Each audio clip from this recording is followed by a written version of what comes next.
Councillor Davies, can you please introduce your motion? You have up to 10 minutes to speak. Thank you, Madam Mayor.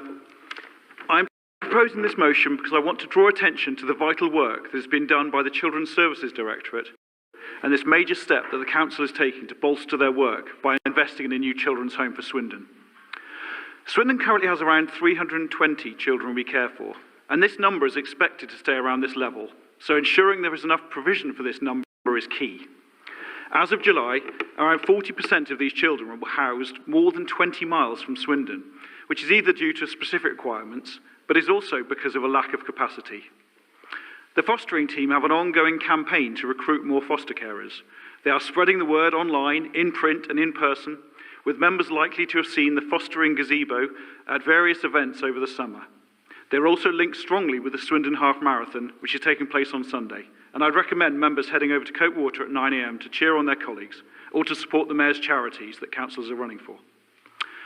At Children's Scrutiny meeting last week, we also heard about other initiatives having an effect, such as the Mockingbird National Model, which provides effective support to carers, and we heard about a large rise in special guardianship as the next stage on from fostering. There will always be a need, however, for additional spaces beyond fostering in people's homes, and building this capacity within Swindon will mean better outcomes for those children who need this support.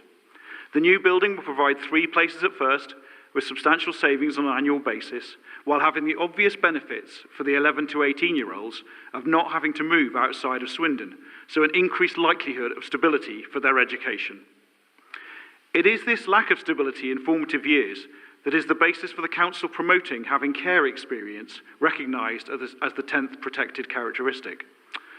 We've received funding from the Cooperative Council's Innovation Network to work alongside other councils to see how this is best implemented and the effects of doing so. Being a protected characteristic in employment provides the legal background for a lot of the awareness-raising work that is the golden thread of this motion.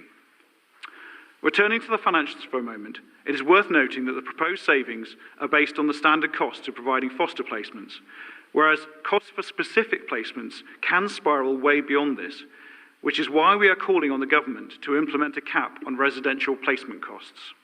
Charges of up to £26,000 a week, yes, per week, are a symptom of the lack of capacity in the system, leading to the providers being able to charge these hugely inflated amounts for a service that legally needs to be provided. The longer-term solution is to make sure the system has enough capacity, but it seems there is also a need to stop private companies taking advantage of the current situation. Finally, this motion calls for the Council to investigate the cooperative model for the running of the new children's home.